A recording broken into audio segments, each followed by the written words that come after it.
Operasi Senyap Holland Taylor, agen Yahudi, acak-acak PBNU dan Muhammadiyah, adu domba Indonesia.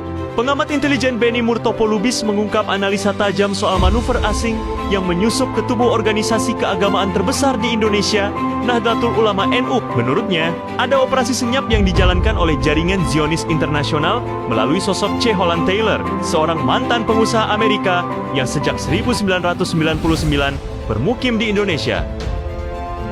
Taylor adalah pendiri Live for All Foundation dan Beit Ar-Rahmah, dua lembaga yang secara resmi mengklaim berjuang melawan intoleransi dan ekstremisme. Namun, Benny menilai kedua lembaga itu hanyalah kendaraan politik asing yang membawa agenda Zionis, mengacak-acak PBNU, menciptakan perpecahan internal, dan mengarahkan Indonesia ke orbit kepentingan Israel.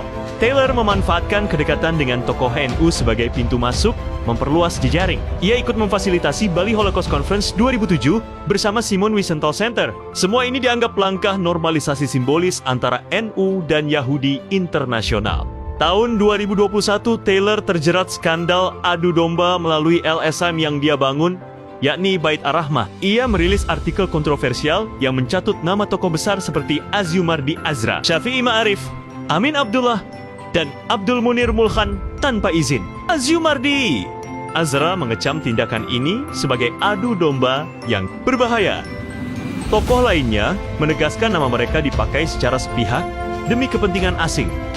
Skandal ini memperkuat citra Taylor sebagai tukang adu domba yang menabur perpecahan di kalangan elit Islam Indonesia.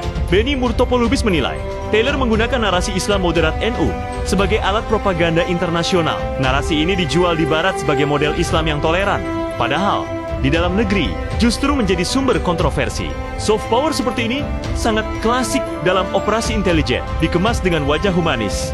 Namun tujuannya jelas, membuka ruang normalisasi dengan Israel, memperkuat jejaring Yahudi internasional, dan melemahkan kohesi internal bangsa Indonesia, ujar Benny. Benny menegaskan bahwa operasi Taylor punya implikasi serius. 1. Perpecahan internal. PBNU dengan mencatut nama tokoh dan membawa NU ke forum Yahudi internasional tanpa konsensus. Taylor berhasil menimbulkan gesekan antar elit NU. 2. Adu domba bangsa Indonesia. Manipulasi ini bukan sekadar urusan ormas, tapi menyasar opini publik nasional. NU sebagai ormas Islam terbesar dijadikan pintu masuk, sementara bangsa Indonesia dijebak dalam konflik wacana yang melelahkan. 3. Bahaya ketergantungan diplomatik. Membuka pintu diplomasi dengan Israel melalui jalur pribadi dan LSM asing justru berbahaya. Indonesia akan tampak tunduk pada agenda global Zionis, bukan berdiri atas kepentingan nasional. 4. Pelemahan posisi Palestina. Dengan menghadiri forum-forum Yahudi internasional, NU secara tidak langsung memberi legitimasi politik kepada Israel. Padahal, Indonesia selalu konsisten membela Palestina di kancah diplomasi resmi. Taylor adalah warga negara Amerika Serikat. Ia lahir sebagai anak seorang perwira militer Amerika yang bertugas dalam Corps Jack Judge Advocate General's Corps. Ia adalah pendiri Live for All Foundation dan Beit Ar-Rahmah, organisasi yang terdaftar secara resmi di North Carolina, Amerika. Mereka juga dipakai sebagai pusat humanitarian Islam yang mempromosikan toleransi, kerjasama antaragama, dan nilai kemanusiaan universal. Sebagai warga negara Amerika, Taylor menikmati kebebasan hukum dan administratif yang memungkinkan dia menjalankan NGO internasional dari basis di luar negeri. Hal ini diperkuat oleh laporan bahwa Beit Ar-Rahmah dan organisasi serupa terdaftar di North Carolina, di mana hukum NGO cukup memudahkan operasional asing.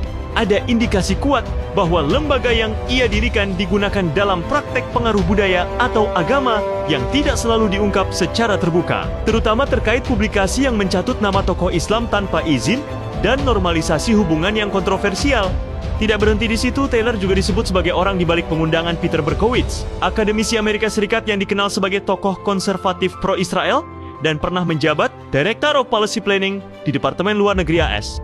Berkowitz dihadirkan dalam forum di PBNU dan Universitas Indonesia, UI, dengan kedok dialog akademik. Namun, kehadirannya menimbulkan tanda tanya besar. Bagaimana mungkin institusi keagamaan terbesar dan kampus tertua di Indonesia menjadi panggung bagi figur yang jelas-jelas pro-Zionis? Rangkaian fakta yang mengaitkan Taylor dengan LSM internasional, konferensi kontroversial, serta pengundangan tokoh pro-Zionis ke forum akademik di Indonesia memperlihatkan pola sistematis. Semua ini menunjukkan bahwa ada operasi senyap yang sengaja diarahkan untuk mengacak-acak tatanan sosial politik Indonesia dari dalam.